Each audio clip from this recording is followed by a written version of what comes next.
नमस्कार, फाइटर समाचार में आपका स्वागत है। पेश आज 2 जुलाई शाम 4 बजे राजस्थान की खास खबरें। चारधाम यात्रा के ताजा आंकड़ों के अनुसार तीर्थ यात्रियों की संख्या में बड़ा बदलाव देखने को मिला है। 31 मई तक केदारनाथ धाम में श्रद्धालुओं की संख्या बद्रीनाथ के मुकाबले 2 लाख से अधिक थी, लेकिन जून के अंतिम सप्ताह तक तस्वीर पूरी तरह बदल गई है। अब बद्रीनाथ धाम के दर्शनार्थियों की संख्या में केदारनाथ को पीछे छोड़ दिया है। 23 अप्रैल से शुरू हुई यात्रा में 30 जून तक बद्रीनाथ धाम में 13,92,584 श्रद्धालुओं ने दर्शन किए हैं, जबकि केदारनाथ धाम में यह संख्या 13,68,170 रही है। इस प्रकार अब बद्रीनाथ धाम में केदारनाथ के मुकाबले लगभग 24,000 अधिक श्रद्धालु पहुंच चुके हैं। जून के तीसरे सप्ताह से आई इस बदलाव के चलते दोनों धामों के बीच का अंतर समाप्त हो गया है और बद्रीनाथ यात्रा का नया केंद्र बन गया है। राजस्थान राज्य बीज निगम में 2 करोड़ 45 लाख रुपए की रिश्वतखोरी मामले में एसीबी की जांच का दायरा बढ़ता जा रहा है, लेकिन जोधपुर निवासी रोशनी पूछताछ के लिए पेश नहीं हुई। एसीबी ने रोशनी सहित 4 लोगों को 27 से 29 जून के बीच तलब किया था, जिनमें से उनके न पहुंचने से 60 लाख रुपए की डिलीवरी की कड़ी अभी भी रहस्य बनी हुई है। जांच एजेंसी को संदेह है कि फलौदी विधायक के पीए गणपत बिश्नोई द्वारा प्राप्त 60 लाख रुपए रोशनी के जरिए आगे पहुंचाए गए थे। इसी बीच एसीबी ने श्रीगंगानगर के अधिकारी सुरजीत बिश्नोई और बीकानेर के सहायक निदेशक सुरेंद्र कुमार मारू से लंबी पूछताछ की है। एसीबी ने मामले में अब तक निदेशक जुगल किशोर बिश्नोई सहित 6 लोगों को गिरफ्तार किया है, जो फिलहाल न्यायिक हिरासत में हैं। एजेंसी अब फरार आरोपियों और रिश्वत की रकम के लिंक खंगालने के लिए रोशनी के दोबारा नोटिस भेजने की तैयारी में है।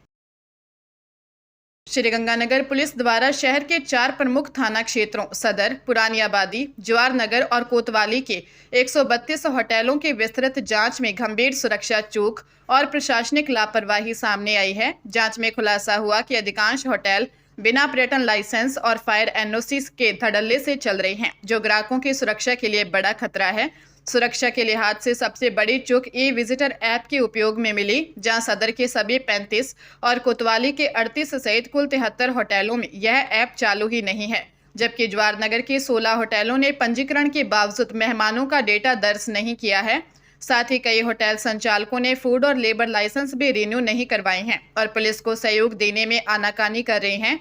हाल ही में एक नाबालिग से दुराचार के मामले में 14 आरोपियों की गिरफ्तारी के बाद पुलिस ने यह विशेष अभियान चलाया है।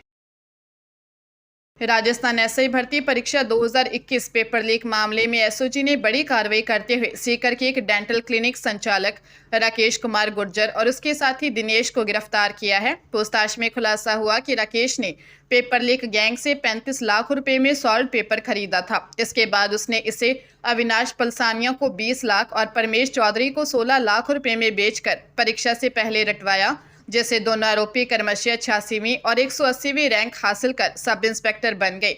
मामले में अब तक कुल 149 आरोपियों की गिरफ्तारी हो चुकी है। मुख्य सरगना अनिल उर्फ शेर सिंह मीणा और सक्रिय सदस्य अरुण शर्मा पहले ही जेल में बंद हैं। अदालत ने दोनों आरोपियों को 4 जुलाई तक रिमांड पर भेजा है, जहां एसओजी उनसे पेपर लीक नेटवर्क के अन्य संपर्कों को लेकर गहन पूछताछ कर रही है।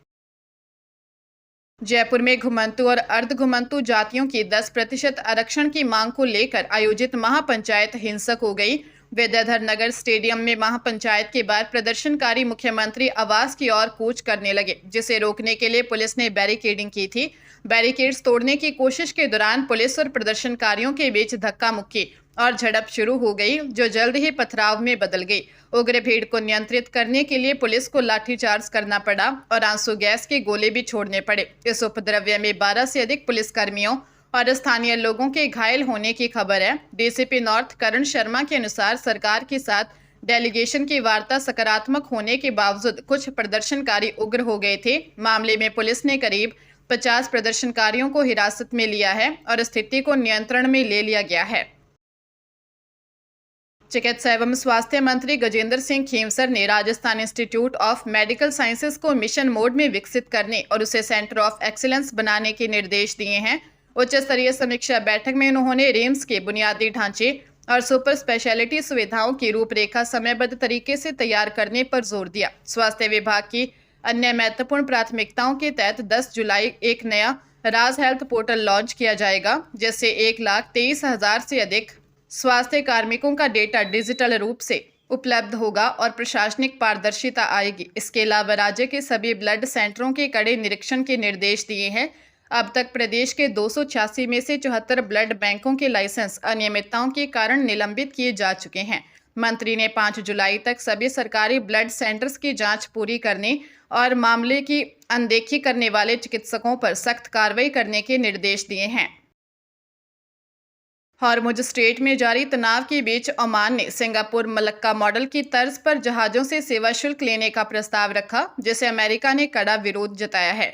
ओमान इस राशि को समुद्री सुरक्षा, प्रदूषण नियंत्रण और आपातकालीन सेवाओं के खर्च के रूप में देख रहा है, जबकि ईरान ने हॉर्मुज में पुरानी स्थिति न लौटने की बात कही है। दूसरी ओर कतर की राजधानी दोहा में हुई अमेरिका ईरान वार्ता को राष्ट्रपति ट्रंप ने सकारात्मक बताया है, जिसके बाद ईरान अपने फ्रीज किए गए 58,000 करोड़ रुपए की आवश्यक आयात करने की तैयारी में है। इसी बीच अरब सागर में अमेरिकी नौसेना का एक सीहॉक हेलीकॉप्टर क्रैश होने से एक क्रू मेंबर लापता हो गया है।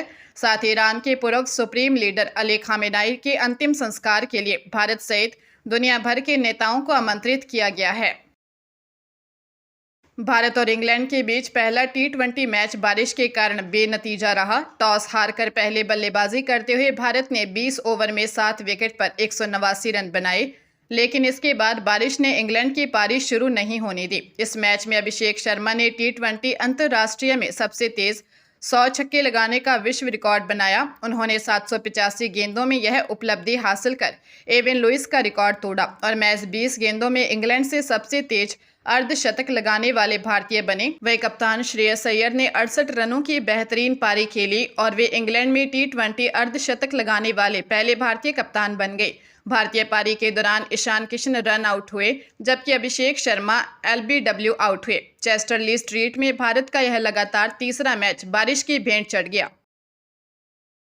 राजस्थान में जल जीवन मिशन के तहत हुए करोड़ों रुपए के घोटाले में भ्रष्टाचार निरोधक ब्यूरो ने पूर्व जलदाय मंत्री महेश जोशी और उनके सहयोगी संजय बड़ाया के खिलाफ विशेष अदालत में 3,000 पन्नों की चार्जशीट दाखिल कर दी है।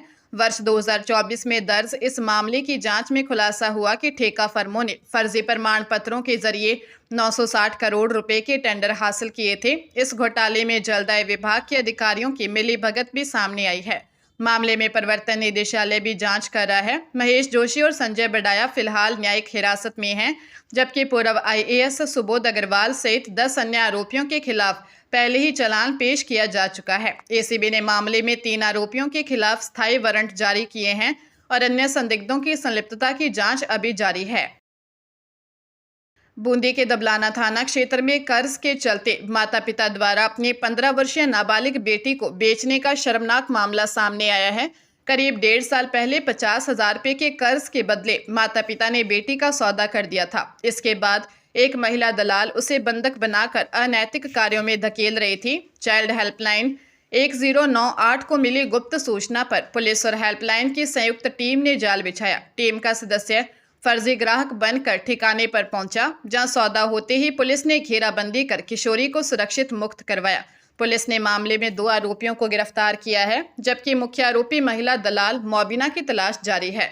पीड़िता को मेडिकल जांच के बाद सुरक्षित आश्रय गृह भेजा है, जहां उसकी काउंसलिंग की जा रही है। पुलिस विभिन्न धाराओं के तहत कार्रवाई कर रही है। केंद्रीय अन्वेषण ब्यूरो सीबीआई ने 5,000 करोड़ रुपए के नकली दवा घोटाले की जांच को प्रभावित करने के आरोप में हरियाणा कैडर के 2012 बैच के आईपीएस अधिकारी दीपक गहलावत को गिरफ्तार किया है। गहलावत वर्तमान में नागरिक उड्डयन सुरक्षा ब्यूरो में क्षेत्रीय निदेशक के पद पर तैनात थे। जांच के अनुसार उन्होंने मुख्य आरोपी एन राजा को सीबीआई जांच में राहत दिलाने का झांसा देकर 3 करोड़ रुपए की रिश्वत मांगी थी। इस मामले में पूर्व में दिल्ली पुलिस के इंस्पेक्टर प्रदीप कुमार साहू सिंह और बिचौलिए राजकुमार को गिरफ्तार किया गया था, जिससे पूछताछ के बाद गहलावत का नाम सामने आया। सीबीआई ने छापेमारी कर गहलावत को हिरासत में लिया है और अदालत ने उन्हें पूछताछ के लिए सीबीआई रिमांड पर भेजा है। मामले में मनी ट्रेल और अन्य अधिकारियों की संलिप्तता की जांच की जा रही है।